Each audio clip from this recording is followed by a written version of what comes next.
What it do, NMA crew? Hey man, listen, today I'm going to be rebutting Crunchybagels' illogical, flawed, offensive, disturbing criticisms of Horrors of Malformed Men, which I believe to be a 10 out of 10 masterpiece of a movie, and he gave it a 2. He gave it a 2, and he was talking like, I couldn't wait to get this over with so I could watch Ha Hooray, the Disappearance, or whatever the hell that movie's called. Ain't nobody give a fuck.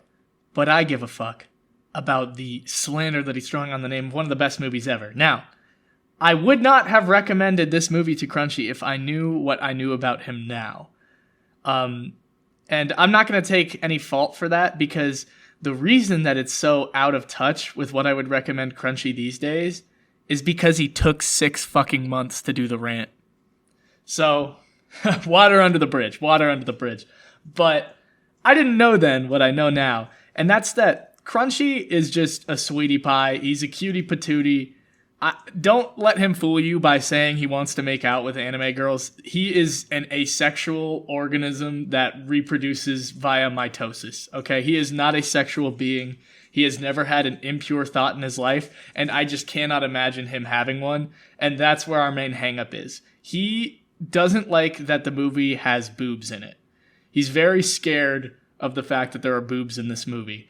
And, okay, well, that's a little bit of exaggeration. The real main point is that it feels a little bit too exploitative and perverted, I guess. Not even necessarily just perverted in the sense of sexual perversion, but just general twistedness, that he doesn't even like it. Like, he just can't have any fun with it, because something that's so bad it's good has to be innocent to be appealing. And I just fundamentally disagree with the notion that something has to be innocent to be effective, so bad it's good media. Or that's like a foundational component of what makes one work and what makes one not work. I understand the perspective of just looking at something and being like, holy crap, this is bad. Like, listen, I might not know what I'm doing, but this is insane. This is terrible. Like, just sitting there and appreciating how bad other people are at doing things and having a big old laugh about it. It's a real comfortable, good time. You don't have to think too hard about the media. You don't have to be too critical. It just does everything itself and just falls apart right in front of you, and it's just an epic, anticlimactic fail, subversion of expectations. You know, it's great. But, like, the innocence tilt is really weird to me. It's like you are watching these things and you think they're funny because somebody's genuinely trying and they're failing. I guess. But I don't really care. I don't really, like, it almost sounds a little bit like misanthropic. Like, I don't really understand that perspective at all of it having to be like look at them trying, but they just suck so bad. What an epic fail. You'll get them next time, Tiger. I like watching So Bad It's Good stuff because it's just like stuff like Horrors of Malformed Men is a glitch in the Matrix. There are so many instances in so many aspects of this movie's production that just don't make any sense. And like, baffling decision making, and I just like I love trying to imagine how they possibly could have come to the line of reasoning that this is where they should be going with the story. It, like, there are so many question marks and just none of it makes sense. It's just fucking hilarious to me. I don't want to know. I don't want to like look any of it up and like pull the curtain back and demystify it. I will just never not find it funny that this movie was made by like a semi-serious filmmaker who was like kind of respected. And it's like the stuff that happens in this movie, I can't even begin to describe it. It switches genres like 5 times. Like, it starts off as like a more typical avant-garde Eroguro film from, 1900s Japan. And then it just turns into like a weird sitcom sex comedy for like the next 35 minutes, where it's just like this guy assuming So much stuff happens. Assuming the identity of his brother and like going through all these wacky hijinks not to reveal that he's not his brother. It's seriously like a sitcom. And then he's having a bunch of affairs, and then they're like, oh my god, there's freaking malformed corpses in the rafters running around and playing practical jokes on us. We better go to my dad's island of horror, and then I don't know, it just becomes like a whole weird body horror thing.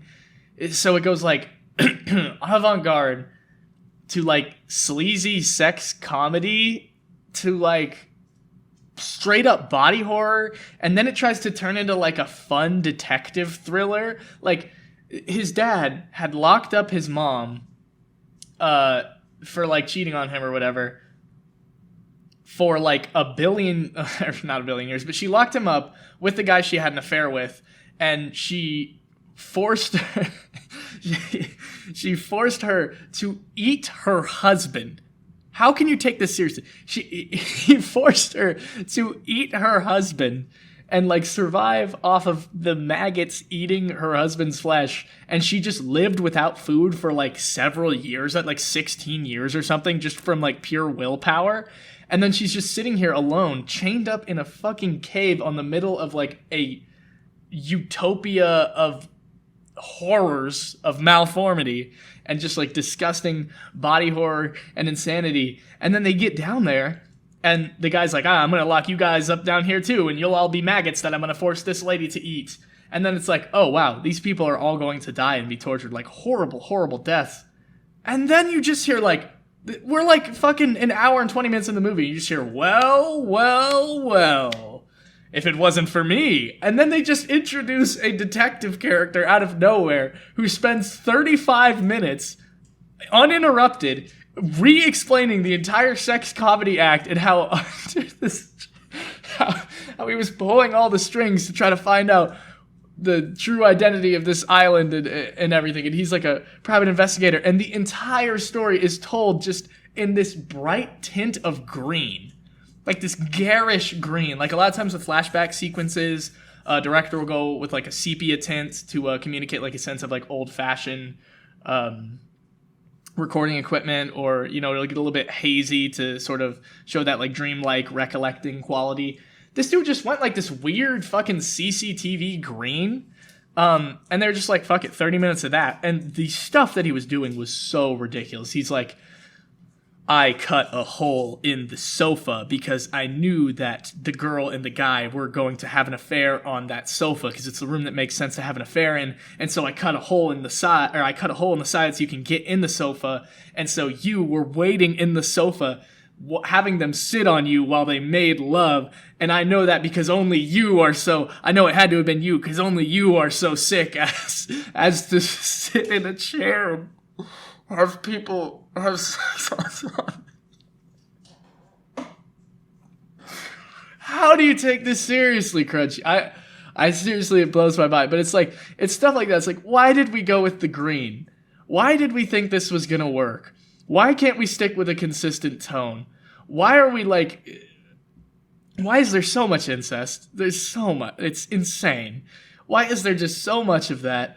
Why is there so much directing that just makes absolutely no sense? There's one point where like the girl he's talking to like dies because someone like throws a knife at her, but like the way it's shot, you can't, like the guy gets framed for it, but you can't tell if he did it or not. Like it's really confusing because of the way it's shot just makes absolutely no sense. And then in the end, after the guy's like, I locked this girl up for 1,000 years, not 1,000 years, for like 15 years or something with no food, and I made her eat her lover, and then she just survived with pure willpower alone because she's that cool. They're like, listen, Mom, you gotta forgive Dad, man. It was you did cheat on him. And it's like, she's like, you know what, honey? I forgive you. I love you. And then the show just ends with a bang. The movie just ends with a bang of like fireworks happening, but the characters all get blown up by fireworks and their heads are just like exploded flying through the air. It's these bloody missiles. And it's saying like, we love you, Mom! We love you, Mom! And then it fades to black, like a sunset.